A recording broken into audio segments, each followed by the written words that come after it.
Hey. I can't believe you're alive. I saw you die. I mourned you. I cried for you. Come on. What did you expect?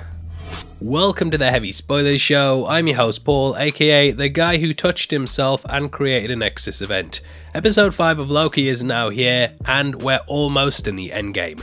The penultimate episode is packed with big reveals, a whole host of variants, Easter eggs, and some major callbacks to the comics. Throughout this video, we're going to be breaking it all down, but full spoilers ahead, so if you don't want anything ruined, then I suggest you get pruned. Smash the thumbs up button and make sure you subscribe from not only your account, but also your variants as well. With that out of the way, thank you for clicking this. Now let's get into Loki episode 5. Okay, so episode 4 ended with Loki and Sylvie coming face to face with the Timekeepers after they were captured by the TVA. They managed to escape their confines, and Sylvie beheaded the central figure to reveal that it was all a big lie. Loki was pruned by Ravonna Renslayer, and the post-credit scene revealed that he was actually transported to the trash timeline of 2020. Now shout out Superhero Nexus for pointing out that this scene very much recaptured the moment in the Avengers when they caught Loki. Loki was left in a similar position in which he was on his back and some characters stood towering over him. The music in this scene even played upon the Avengers theme, and this episode itself is very much about assembling a number of Lokis. This actually pulls directly from the Mighty Thor number 3, in which the character got together all of his variants, and amongst these were things like Kid Loki, who we met in the last episode, the hulking one that was teased at in episode 2, and he's standing alongside the classic Viking looking Loki that also appeared in that lineup. There's also an animal version of the character as well as the classic Loki, all of which appear in this episode at some point. Now the episode itself is called Journey into Mystery, which was initially published by Atlas Comics, aka Marvel, before they became Marvel. This series ran from 1952 to 1966 and is very much regarded as a golden age of Thor and Loki stories, which does hint towards the plot of this entry. We do take a sort of trip down memory lane and see various incarnations of the character that have appeared throughout the years. Now we pick up in the TVA, and in a blink and you'll miss it moment, you can see the words Oak Island, Nova Scotia written on the big timeline monitor.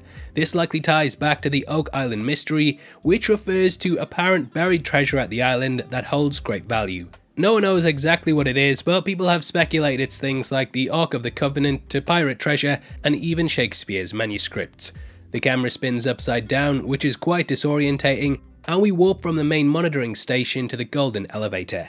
This is adorned with the TVA symbols that look a lot like a cross between the infinity symbol and also an hourglass. From here we cut to the head of the Timekeeper before journeying to the destroyed timeline. Now on the old Avengers Tower you can see that it reads Kang. In the comics this was the company that Stark sold the Avengers Tower to, and it was connected to Kang the Conqueror, who gets several references in this episode. This opening scene is breathtaking, and it just gives you an idea of the full scope and scale of the Void. Old Loki says that they have to leave before they become Alioth's lunch, and fans of the comics will know that this is a trans-temporal cloud that has the ability to destroy all that it touches. It exists across several timelines and can even move through dimensions. At one point it threatened Kang's dimension, and potentially in the MCU he may have captured it and turned it into his god dog.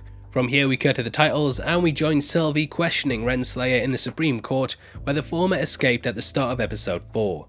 Renslayer seems like she genuinely wants to learn who's behind the TVA and also who lied to her. She explains how pruning works, and instead of wiping something from existence, we learn that it's simply sent to the end of time. Here the Timekeepers are apparently building a utopia, but as we see, it's absolutely terrible. Now the idea of this utopia was of course brought up by Mobius earlier in the season, and it's clear that the TVA very much view themselves as missionaries, almost carrying out the acts of God.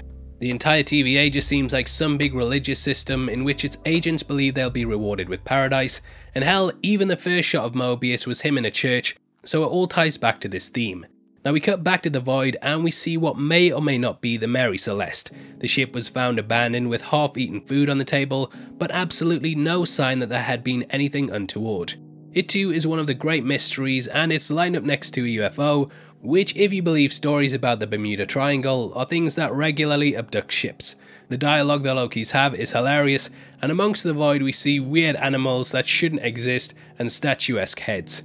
The plan is don't die, and it's clear the group have been lying low for as long as they can in what they describe as a shark tank.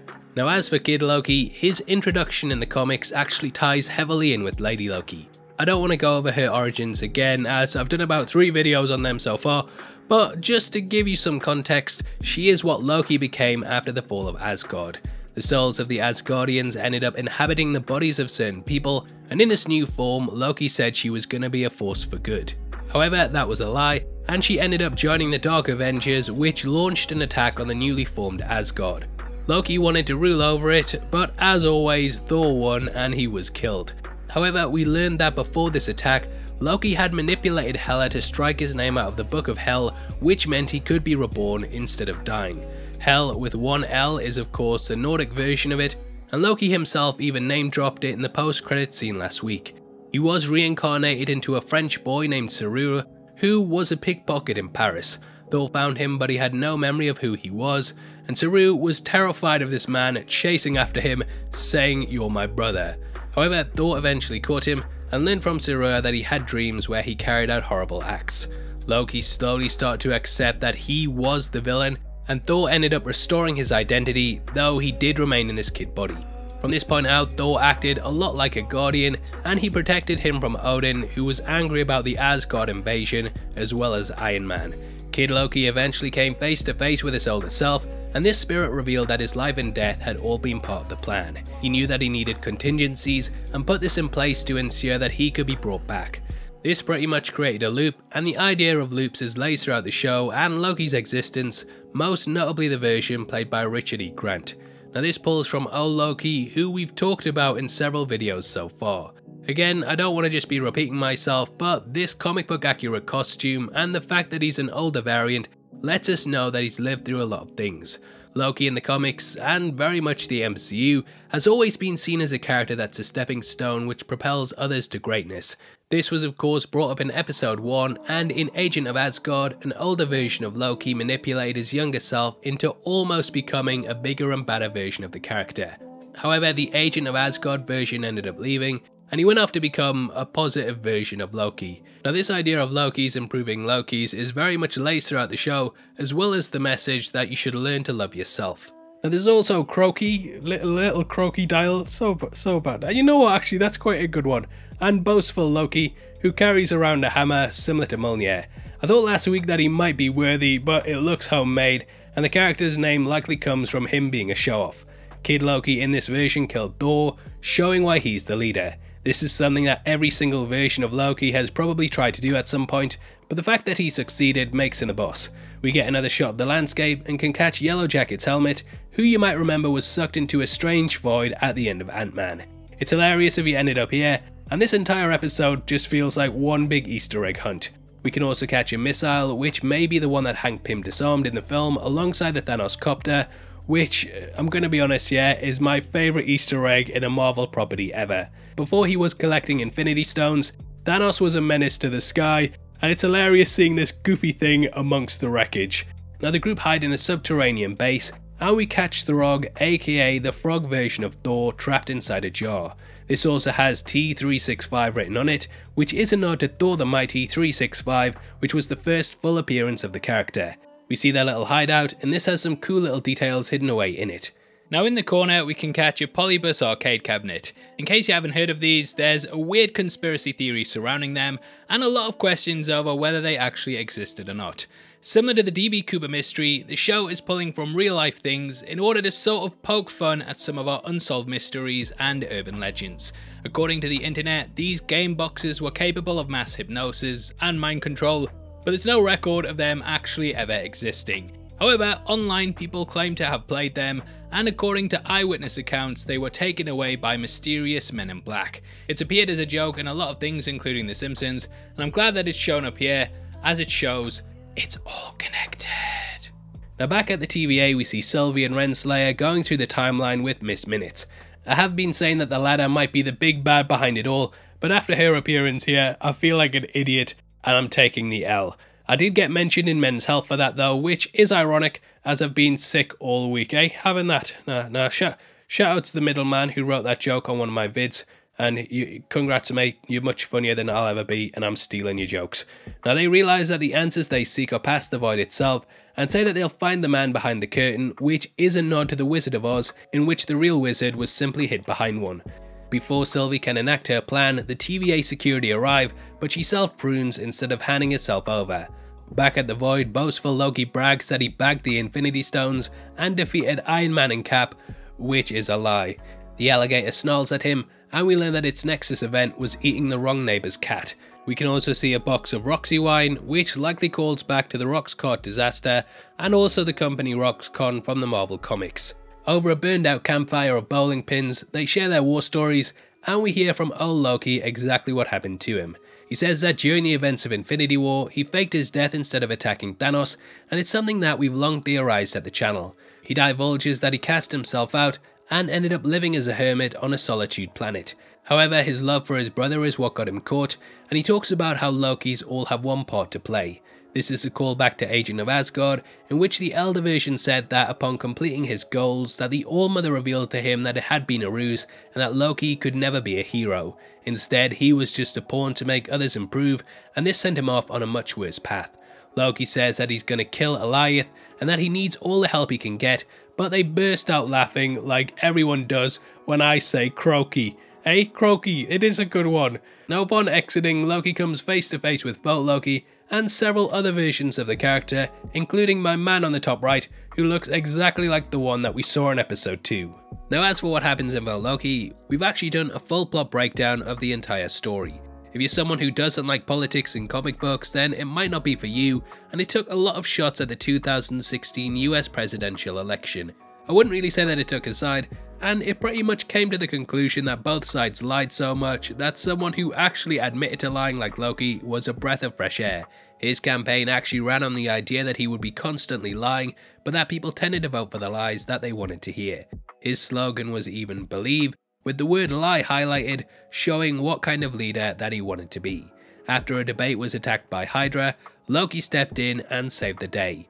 Even though Loki was from Asgard, he said that because his origins were based in myths and legends, that his birth story had been retold several times, and thus this version was born in the USA. Can do a really good impression of that because of my cold. Now Loki ended up doing all this spin that would come with a political campaign, and this slowly led his followers and enemies to cause a civil war in the country. At his final rally, people realised that he was just spouting catchphrases and didn't have any real plans. Loki ended up withdrawing, but the book finalised with him contacting the favourite to win, and we learned that him derailing his own campaign was all part of the plan. Though we didn't know who was on the other end of the line, it became clear that the president would owe Loki a big favour. Anyway, they all have to work together, and Sylvie wakes up in a nest of branches that may be what Groot protected the Guardians with at the end of their first film. She runs from Goliath, and during this gets a vision of a tower at the end of time. Now this looks a lot like Colditz, which was a stronghold for the Germans during World War II. A lot of fascists and dictators have hung out here, and I love that the leader of this fascist society of the TVA is hanging out here. Luckily she's saved by Mobius, and Marvel as always, cheeky CGI removed her out of this scene in the trailers. Now shout out Simon A. Berman on Twitter for pointing out that this could be a nod to Pixar, who put a pizza truck in every one of their films. We also see a pyramid and Sphinx, which may be a nod to Rama Tut, aka a version of Kang that travelled back in time to ancient Egypt in order to be a pharaoh. Maybe a reach, probably a reach that, but we'll see what happens next week, and I'll be like, I knew all along. Now the Lokis are absolutely furious, and we learn that boastful Loki betrayed the other ones, which of course is the character's shining personality trait. Both Loki's forces betray him, and then the alligator Loki bites off both Loki's hand, which leads to all the other Lokis duking it out. Gotta hand it to that alligator one, he's a good guy, hand it. Now old Loki, kid Loki, Loki and alligator Loki say see you later alligator, and they manage to escape. It hits them just how broken they are, and they realise anytime they try and better themselves, they're sent to the void. It's a moment of self-reflection for them, in which Loki fully steps into being a hero, and Mobius has a moment like this too with Sylvie, where he comes to the conclusion that his entire existence has been based on a lie. Sylvie is desperate to find Loki, and the latter part of the episode is very much about Loki diverting from the path of selfishness in order to do something bigger. Now as they circle the landscape, we can see a ship drop in and can tell from its hull that this is the USS Eldridge. Shoutouts to Deirdre O'Brien on Instagram for pointing this out, and there is a lot that we can take from it. Now, the USS Eldridge is a real-life ship that took part in the Philadelphia experiment, and according to reports from Dude Bro Trust Me, it was rendered completely invisible. Now, that might not have happened yet, but my uncle said it did, and there's a lot of myths and rumours surrounding the ship, which have led to some wild theories being brought up over the years. Eyewitnesses have said that the ship was teleported to New York, some have said it was another dimension, and some have said that it ran into aliens. There was even claims that the soldiers aboard it were fused with the hull, and there's just a lot of things surrounding this ship that makes it a really cool Easter egg. Now, I absolutely love that the set designers have really pulled from a number of things such as this and DB Cooper, as it just makes the show feel so much richer. They see Mobius and Sylvie coming over the horizon, and there's lip service given to cannibalistic marauders, which is something that Christopher Columbus claimed to have come across when charting America. They have a touching reunion, and hilariously, Sylvie shuts down the idea of killing Goliath as she wants to enchant it instead. We see that Renslayer is holding B-15 hostage, and that she hasn't pruned her yet because she wants to know more about Sylvie. It's a really good scene in which we can see how Sylvie is now being propped up as a hero. Renslayer wants to find out who's behind it all too, and I think at this point it's probably gonna either be Kang or He Who Remains. Those are the only characters canonically that are really connected to the TVA, and I think we will probably get a tease to Kang before we're properly introduced to him in Ant-Man Quantumania. Loki and Sylvie sit outside, and he initially conjures a blanket for himself, which kinda shows how selfish he still is. Deep down, he is doing a lot of this for Sylvie, but I feel like as a character, he's someone who's still very self-centered. I mean, it's taken versions of himself to realise that, and he ends up creating an even bigger blanket. Sylvie worries that in the final moments, Loki may betray her, and this is of course something that we've seen the character do time and time again. Expect the expected when it comes to him, but he says that's not who he is anymore, and promises to not let her down. You bloody better not. Now, Loki and Sylvie are clearly flirting with each other, and I know I said last week that there wouldn't be any romance between them, but that's because the showrunner actually did an interview stipulating there won't be. You do get a lot of flirty vibes from it here though, so who knows how it's gonna go, but Ryan Airy actually came up with a theory that if they created a child together, one that was born of variants, that it would completely open up the multiverse, and that's where the show is heading. Could well be, and as they head out we can catch the Dark Aster, which was Ronan the Accuser's ship in Guardians of the Galaxy. Sylvie wants Loki to leave, but he decides to go with her. Kid Loki gives him a golden blade, which might be a nod to the Sword of Sigurd, a mystical weapon from Agent of Asgard. Mobius returns to the TVA and says that he'll burn it all to the ground, but before he goes, Loki gives him a big hug and calls him friend. I'm not crying now, I've just got a really bad cold. Now, Sylvie and Loki head out and shouts to Drip_CoreyF on Twitter for pointing out that you can see the head of the living tribunal amongst the landscape. This was a cosmic entity that proceeded over the multiverse, and he was put in charge of safeguarding it. Thus, someone destroying the tribunal would allow them to create the TVA, and I really like this Easter egg amongst the rubble. Old Loki heads out, and we can also catch a helicarrier, as well as what I think might be the skeletons of the whales that were part of Thanos' army. We can also catch the Lighthouse of Alexandria, and shoutouts to Superhero Nexus for sending that one through. Loki puts himself forward to try and cause a distraction while Sylvie enchants the beast.